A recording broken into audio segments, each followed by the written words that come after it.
చూస్ country delight, live better. ఇప్పుడే country delight app ని download చేసుకోండి. నమస్తే రమగారు. నమస్తే జయ. రమగారు, భగవంతుణ్ణి దండం పెట్టుకునేటప్పుడు ఎలాంటి కోరికలు కోరుకోవాలి? భగవంతుడు ఒక ఆఫీసరు, మనం వెళ్ళి దండం పెట్టి ఫలానా పని చెయ్యి అంటే చేస్తాడా? చేయడు. ఏం చేస్తే చేస్తాడు? అది మనమే ఆలోచించాలి కదా. భగవంతుడికి నమస్కారం నిష్కామంగా నమస్కరించాలి. ఏ కోరికలతోటి నమస్కరించద్దు. భగవంతుడిని నువ్వు ఏదైనా ఒకటి కోరుకోవాలంటే, ఒకటి కోరాలి అంటే దానికి అర్హత ఉందా మనకి అనేది ఆలోచించుకోవాలి. మరి అలాంటప్పుడు ఉండు అర్హత ఉందా అని ఆలోచించుకోవాలి.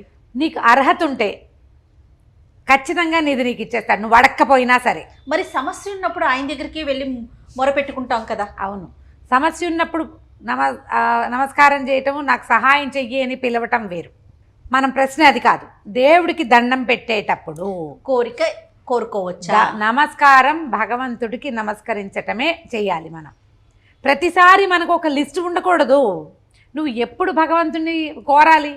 నీ వల్ల కానప్పుడు, నువ్వు చెయ్యలేనప్పుడు, ఏం చెయ్యాలో నీకు తెలియనప్పుడు అప్పుడు ఆయన్ని తలుచుకో. అప్పుడు నేనేం చేయను, నాకు ఏదైనా సహాయం, నీకేం కావాలో కాదు, నన్ను ఈ పరిస్థితిలోంచి బయటపడేయి. నేను ప్రయత్నించినా ఇందులోంచి బయటపడలేకపోతాను.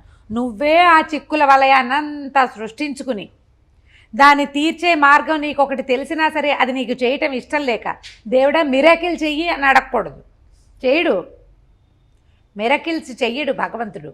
ఏం చేస్తాడు? నిన్ను ఆ వైపుకి, ఆ దిశగా మళ్ళిస్తాడు. భగవంతుడు నిన్ను ఆ దిశగా మళ్ళించటానికి కావలసినటువంటి గుణం నీ దగ్గర ఉంటే, యథాయోగ్యం తథా కురు అని అడిగారు ఒక శ్లోకంలో. ఆ ముందు వాక్యాలు జ్ఞాపకం రావట్లేదు, ఇందాక నుంచి అదే ఆలోచిస్తున్నా. దేనికి నాకు యోగ్యత ఉందో అది చెయ్యి, నాకు నీ పాదాలు పట్టుకునే యోగ్యతని కల్పించు నాకని అడగాలి భగవంతుడిని. కాదు రమ్మగారు, మనం అర్హులం అనుకోండి, మనకేం కావాలో ఆయన ఇచ్చేస్తారా? చేస్తాడు. పైగా భగవంతుడు చూస్తూ ఉంటాడు. జయ, నువ్వు మంచి చెయ్యి చూస్తాడు, నువ్వు చెడు చేసి చూస్తాడు కదా. నువ్వు మంచి చేసిన వాడివి, నువ్వు ఇబ్బందుల్లో పడ్డావు, చాలా కష్టపడుతున్నావు, చాలా గొప్పవాడివి, మంచి పని చేస్తావు, బుద్ధిమంతుడిగా ప్రవర్తిస్తావు, అయినా నువ్వు ఇబ్బందులు పడతావు. ఈ ఇబ్బందులు ఈ జన్మ అయ్యి ఉండకపోవచ్చు, కిందటి జన్మలోనో ఆ కిందటి జన్మలోనో నీ తాలూకు కర్మ దుర్విపాకం వల్ల, కొంత సంచిత కర్మ చేసుకున్నటువంటి కర్మల వల్ల నీకు ఇప్పుడు ఇబ్బంది వచ్చింది. కానీ నువ్వు ఇప్పుడు మంచివాడివి, ప్రస్తుతం నీ జీవితం చాలా మంచి పద్ధతిలో ఉన్నావు నువ్వు. అప్పుడు భగవంతుడు ఏం చేస్తాడు? నువ్వు దేవుణ్ణి ప్రార్థిస్తావు. ప్రార్థన వల్ల నీ సంచిత పాపం ఉంది చూసావు, నువ్వు తయారు చేసి పెట్టుకున్నావు, అది కొంచెం తగ్గుతుంది. ఆ అవకాశం ఉంటుందంటారా? ఉంటుంది. భగవత్ ప్రార్థన వల్ల కొంత ఉంటుంది. కష్టపడటం, నీవు ఎంతవరకు కష్టపడాలి, ఎంత కష్టపడాలని ఉందనుకో నీ రాతలో, నువ్వు తెచ్చుకున్నది అంత మూట, నువ్వు తెచ్చుకున్న సర్ది మూట నువ్వే మోసుకోవాలి. ఇప్పుడు ఇంత సర్ది మూట శక్తిని ఇస్తాడు. అదేగా చెప్తున్నా పూర్తిగానే. ఇది ఇంత మూట నువ్వు మోసుకోవాల్సి వస్తే నువ్వు భగవత్ ప్రార్థన చేయటం వల్ల ఈ మూట యొక్క బరువు తగ్గుతుంది. బరువు తగ్గుతుందా, మోసే శక్తి వస్తుందా? రెండును అదే చెప్తున్నా. ఈ బరువు తగ్గుతుంది, ఈ మూటని మోసే శక్తి నీకు ఇస్తాడు. నువ్వు భగవంతుడి మీద దుర్మార్గుడైన దేవుడా నేను ఇంత పని చేశాను అయినా నువ్వు పలకట్లేదు అని పక్కింటి ఆవిడని తిట్టేవనుకో, కర్మ సంచిత పాపం ఏమవుతుంది? ఇంకొంచెం పెరుగుతుంది. మళ్ళీ ఈమె కొత్త జీవితానికి, రేపు రాబోయే జన్మకి నువ్వు ఇంకో మూట సిద్ధం చేసుకుంటావు. భగవద్దూషణ చేసి, భగవంతుడిని దూషించి ఇంకొంచెం సిద్ధం చేసుకుంటావు కొత్తది. అనుభవించేసేయి. ఈ అనుభవించడానికి సరిపడా శక్తి ఇవ్వని నువ్వు ప్రార్థించవలసిందేంటి? ఏదైనా నీకు అత్యద్భుతమైన విషయం లభించినప్పుడు, భగవంతుడా నువ్వు ఉన్నావు అందుకే నాకు ఇది లభించింది అని దండం పెట్టుకో. ఆ వాక్యాలు అనుకో. ఏదైనా పెద్ద కష్టం వస్తే, ఎందుకో ఇంత పెద్ద కష్టంలో ముంచుతున్నావు నన్ను, ఈ కష్టాన్ని భరించే శక్తి నాకు ఇవ్వు అని దండం పెట్టుకో. ఈ రెండూ నీకు ఫలిస్తాయి. ఇది నువ్వు చేయవలసిన ప్రార్థన. ఏదైనా నీకు లభిస్తే, భగవంతుడా నా యొక్క ప్రతిభకి గుర్తింపు లభించింది అనుకోవద్దు. నువ్వు బ్రహ్మాండ నాయకుడు కాదు, ఒక్క క్షణం ఆయన చూడకపోయాడా అయిపోయావే నువ్వు. ఎవరైనా దీనికి అతీతులు కాదు, ఎవ్వరూ అతీతులు కాదు. ఏ ఒక్కళ్ళు దాని నుంచి తప్పించుకోలేదు. భగవంతుడు పరాంగుఖుడు అయితే మొహం పక్కకి తిప్పాడో అంతే సంగతులు. నువ్వు పరమాద్భుతమైన ఆటగాడివిగా, పరమాద్భుతమైన గాయకుడివిగా, నువ్వు ఏమైనా మహా విద్వాంసులు, ఏమనాలంటే విద్వాంసులే కాదు రాజులు, ఎవ్వరూ మిగలరు, ఉండరు, కదలరు, మెదలరు. భగవంతుణ్ణి మన యందు ప్రసన్నుడుగా ఉంచుకోవాలంటే మనం ఆయనతోటి మాట్లాడాల్సిన మాటలు 2. నువ్వున్నావు, నీ వల్లే నేను బాగున్నాను. అంతే. నువ్వున్నావు, నాకు కొంచెం తోడుగా ఉండు. ఆ శక్తిని నాకు ఇవ్వు. ఈ 2 మాట్లాడు. నువ్వు మిగిలినవి ఏవి అడిగినా వాటి వల్ల ఉపయోగం ఏమి లేదు. నీకు రావాల్సిందైతే వస్తుంది. నీకు రాందైతే నువ్వు ఎంత ప్రార్థించినా, ఎంత ప్రయత్నం చేసినా, నువ్వే తెచ్చి ఒళ్ళో కూర్చోబెట్టుకున్నా రాదు. రావణాసురుడు మహాద్భుత సౌందర్యవతని సీతామహాసాధ్విని తెచ్చి ఒంట్లో కూర్చోబెట్టుకున్నాడు.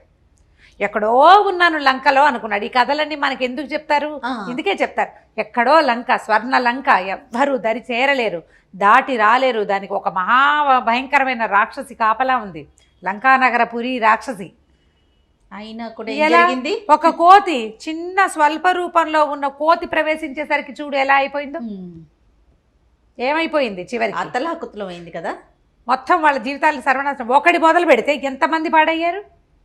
నువ్వు ప్రయత్నం చేసినా నువ్వు దాన్ని సాధించలేవు. భగవంతుడు ఇవ్వదలుచుకుంటే ఏదైనా ఇస్తాడు. ఆ తలుచుకోవటం ఎప్పుడు కుదురుతుంది?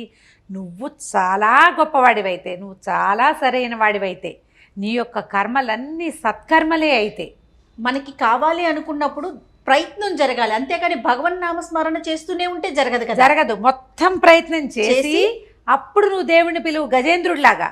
అప్పుడు ఆయన వచ్చేస్తాడు. నేను ఇంత చంపడ్డాను, 1000 సంవత్సరాలు పోరాడాను, నువ్వెవడివో నాకు తెలియదు. ఫలానా వాడు శంఖచక్రధారిగా ఉంటాడో, త్రిశూలధారిగా ఉంటాడో, లేకపోతే పూలెక్కి 18 హస్తాలతో అమ్మవారు ఉంటుందో గజేంద్రుడికి తెలీదు. అసలు తనకి ఊహే లేదు. నా శక్తియుక్తులంత మటుకు పోరాడా, ఇక నా వల్ల కాదు, నన్ను రక్షించు. ఆ రకమైన శరణాగతి భగవంతుని యందు గనక ఉంటే నీకు భగవంతుడు పలుకుతాడు. ప్రార్థన నిష్కామంగా చేయాలి ఎప్పుడు కూడా. రోజు దండం పెట్టుకునేటప్పుడు చక్క శాంతి వాక్యాలు, సర్వే జనా సుఖినో భవంతు, ప్రపంచంలో అందరూ బాగుండాలని కోరుకో.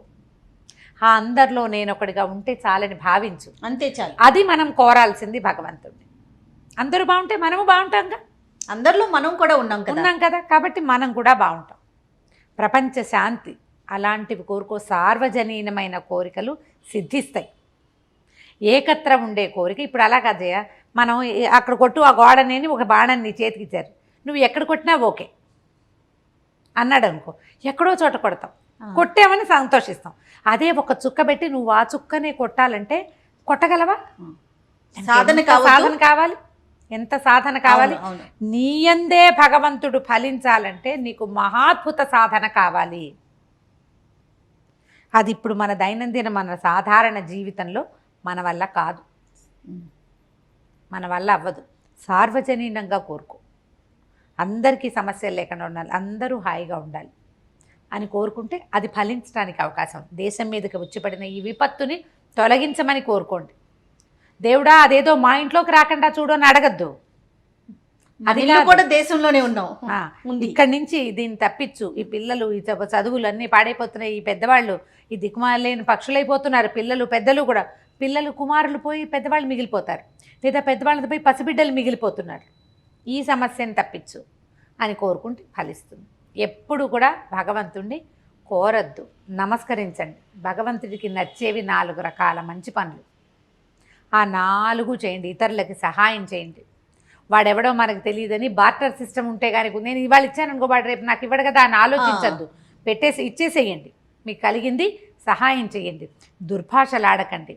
ఇతరుల నోట్లో నుంచి తీసి బయట పారేద్దామని అనుకోవద్దు. పక్కవాడి జీవికరి కట్ చేస్తే బుద్ధి వస్తుంది అనుకోవద్దు.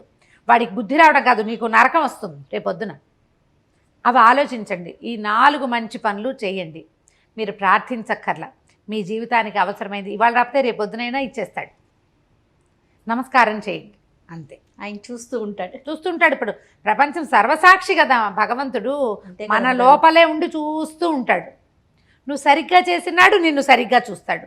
నువ్వు సరిగ్గా చేయలేదు, ఇప్పుడు మనం కూడా చూస్తాడు, అప్పుడు చూస్తాడు కదా. ఇప్పుడు మనమేమో వెంటనే మనకు వచ్చేస్తాయి బోల్డ్ అని పరపరలాగా కామెంట్స్. ఏంటంటే మరి వాళ్ళు ఎవరో పరమ దుర్మార్గులండి, వాడికి బోల్డ్ డబ్బు ఉంది, వాడికి అదేదో ఉంది, వాడికి ఏం లేదో నీకు తెలియదు, అంతే కదా.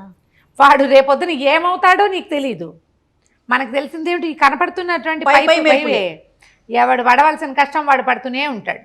వాళ్ళ జీవితాల్లో ఉన్నంత అనిశ్చితి ఇంకెవరికీ ఉండదు. అవును. కాబట్టి దాని గురించి ఆలోచించద్దు. మన గురించే భగవంతుడు మనము మనిద్దరం ఒకటి. నువ్వు నేను దోస్తు. మనలో ఉన్నాడు దేవుడు. మన లోపల ఉన్న దైవాన్ని గౌరవించండి. బయట దేవాలయాల్లో దేవుడికి దండం పెట్టి ఏం అడగడం కాదు, లోపల వాడిని అడగండి. ఏం మంచి చేయాలో చెప్తాడు. ఆ మంచి చెయ్యండి. అంతరాత్మని ప్రశ్నించామనుకో, వాడు ఎందుకు వచ్చింది మనకి అంటాడు. ఎందుకు వాడికి అనవసరంగా ద్రోహం చేయటం, ఎందుకు వీడిని అనవసరంగా కొట్టడం, వాడిని ఎందుకు తిట్టాలి? నువ్వు లోపల ప్రశ్నించుకో, లోపల ఉన్న దేవుడు సమాధానం చెప్తాడు. దాన్ని అనుసరించి ప్రవర్తించు, అంతే చాలు. అంతరాత్మ ప్రబోధం ఒకటి ఉంటుంది కదా, అవును, దాన్ని అనుసరించు. అదే భగవంతుడు. అప్పుడు బయట ప్రపంచవ్యాప్తంగా ఉన్న భగవంతుడు మనని కరుణిస్తాడు. అద్భుతమైన విషయం చెప్పారు. నమస్తే. నమస్తే.